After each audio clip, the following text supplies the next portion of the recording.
queria começar com um tema, grande tema de estudo da sua carreira, um dos, né, talvez, que é o filósofo Spinoza. E aí andei relendo algumas coisas para essa conversa e o Spinoza fala muito sobre servidão e liberdade, né? A liberdade é essa palavra que voltou à moda no Brasil, só que ela vem com uma roupagem um pouco, talvez, deturpada, né? A gente vê muita discussão sobre liberdade de expressão, a maneira como ela é usada, instrumentalizada pela política, que acabam virando ataques contra as instituições, a Suprema Corte, contra o próprio corpo político em si. O Spinoza conseguiria nos ajudar a entender esse uso da liberdade no Brasil hoje? Eu acho que sim. Há duas coisas que são importantes na ideia spinoziana da liberdade. A primeira é que a liberdade não é uma decisão voluntária de fazer isto ou aquilo. Você é livre quando aquilo que você sente, aquilo que você pensa e aquilo que você faz nasce de dentro de você. Não vem de fora e se impõe a você. Você é a causa dos seus afetos, das suas ideias e das suas ações. Então, ser autodeterminado, ser autônomo, é ser livre. Então, a ideia de que a liberdade é um exercício da vontade, quando ela decide bem, não é a posição de Spinoza. A liberdade é um instante no qual eu sou capaz de me reconhecer como a causa completa daquilo que eu penso, daquilo que eu sinto, daquilo que eu faço na minha relação com os outros e com o mundo. Então eu te diria que o conceito spinozano de liberdade tem tudo a ver conosco agora. Porque se você levar em consideração o papel gigantesco, não apenas da propaganda, mas o papel gigantesco do fake news, o papel gigantesco do fechamento das opiniões no interior das redes sociais, em que eu penso isso porque todos os com os quais eu convivo pensam isso. Não. Será que é verdade isso que eu penso? Será que é certo isso que eu penso?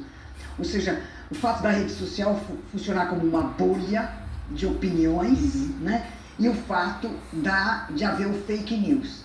Isso faz com que eu sou determinada de fora o tempo inteiro. É como se fosse uma prateleira de supermercado e essa liberdade fosse um produto. Exatamente. Não é você que está gerando isso, você está comprando esse produto. Comprando esse produto.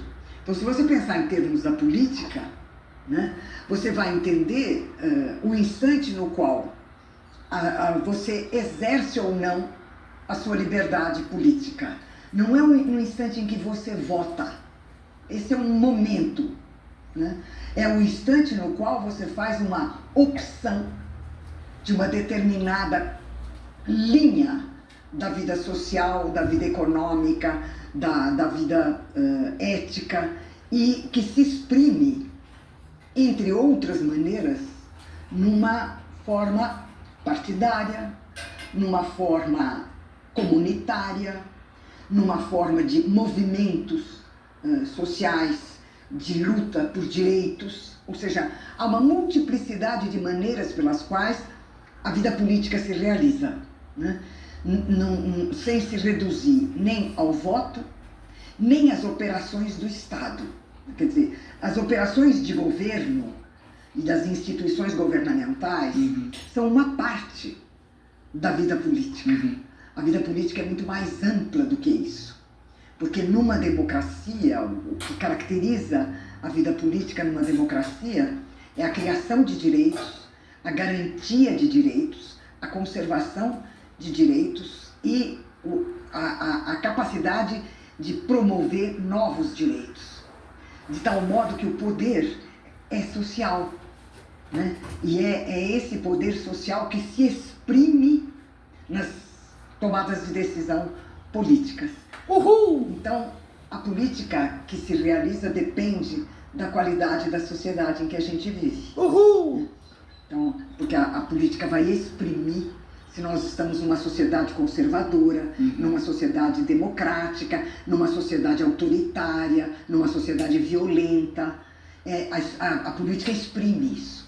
né? Ela não corrige isso, ela é a expressão disso, né?